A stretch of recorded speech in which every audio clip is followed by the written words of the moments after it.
Ni Hot News TV niba bikomeje kugenda bisohoka mu bitangazamakuru ku mbuga nkoranyambaga ndetse n'amakuru agenda avugwa aho dutuye mu bice bitandukanye mu makaritsiye agiye anyuranye.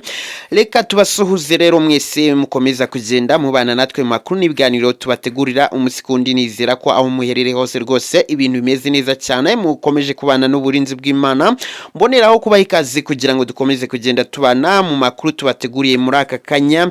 Bityo ariko mbere y'iko ninjira muri iyi nkuru y'uyu munsi, reka manze nibutse umuntu wese udukurikira, wowe mushyashya n'abandi mwese mudukurikira mutari mwakora ibisabwa birimo gukora subscribe cyangwa se abone ko mwabikora byihuse kugira ngo mujye mubasha kubona notification z'amakuru yacu tugenda updatinga mu bihe bitandukanye. Ngenda cyari umungu wanyu Mr. Habu Big Baby Mind Joke, mbibutsa kuduha ibitekerezo inama inyunganizi n'ibyifuzo munyuze mu mwanya wa comment.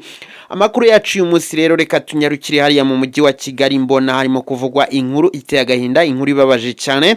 Ni inkuru y'impanuka yaje kuba yabera mu mujyi wa Kigali. Rwose impanuka yateye agahinda abantu benshi cyane. Ni impanuka yabaye ahagana mu masaha ya saa 11 cyagihe abanyeshuri baba barimo kugenda bataha basubira mu mago. Imodoka zibatwara zikanabagarura nazo zirimo kugenda zibageza aho bagenda bagarukira.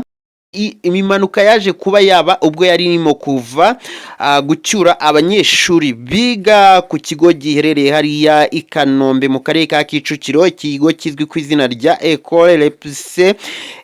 Hanyuma igeze mu nzira ntago byaje kuba byahira, kuko iyi modoka yaje kuba yagonga abandi banyeshuri bagera kuri 4 batiga kuri icyo kigo, biga ku kindi kigo kizwi ku izina rya GS Kimisange. Bari bari mu kugenda n'amaguru bagenda ku ruhande rw'umuhanda. Iyi modoka iragenda irabagonga. Makuru dufite akaba avuga ko bakomeretse bikomeye cyane, ndetse n'abari bari muri iyi modoka bari mu kugenda bataha naho harimo abakomeretse cyane n'abakomeretse mu buryo bworoheje, nk'uko byatangajwe n'umuvugizi wa polisi ishami rishinzwe umutekano hano mu Rwanda ICP Kayigi. Yatangaje yuko bakimenya ayo makuru y'iyo mpanuka bahise batabara baragenda abanyeshuri bose bakomeretse babageze kwa muganga kugira ngo bitabweho n'abaganga barebe ko barengera ubuzima bwabo. Ni impanuka rero yabaye ku wa 4 tariki ya 5 z'uku kwezi kwa gatandatu 2025. Icyateye impanuka rero ntago polisi yaje kuba yagitangaza, ariko amakuru ahari nuko iyi modoka ishobora kuba yarabuze feri. Birumvikana imodoka akeshi na keshi imodoka zitwara abanyeshuri zikunze kuba ziri mu bwoko bwa Coaster, yabuze feri.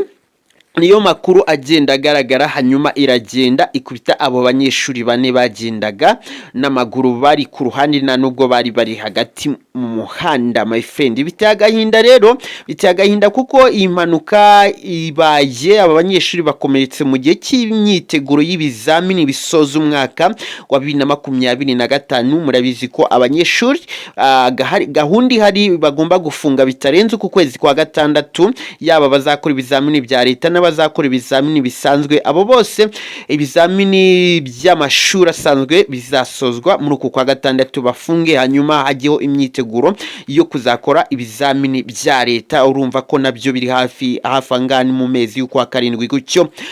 Birababaje cyane rero kuko urumva niba bagiye kwa muganga bakagombye kuba bari mu rugo bagasoma amakayi bize umwaka wose n'andi makayi yose kugira ngo bazabashe gutsinda. Ni ibintu bibabaje cyane, ariyo mpamvu tugomba kubakora amasengesho mesha ashoboka, tukinginga Imana ikababa hafi. Kandi nk'uko yarambuye ikiganza, yabarambuye ikiganza ubwo iyi modoka yabagongaga, ntihagire uwitaba Imana rwose. Twumve ikomeze barambure ikiganza bakire basubire mu rugo babone uko bitegura ibizamini.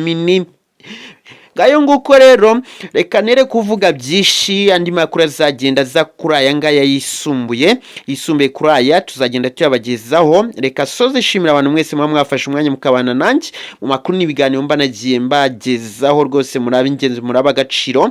Bityo reka mbabwiye ko turakomeza kugenda tubana mu yandi makuru n'ibiganiro, kandi mbibutsa yuko usibye nangaha mwajya munabana nanjye ku Isimbi TV, aho se naho tugenda dufatikanya gusangira amakuru ibyagiye bibera hirya no hino. Ndabakunda cyane rero ndacyari umungu wanyu Mr. Habu Big Baby Mind Joke, naho mukayimandi makuru n'ibiganiro.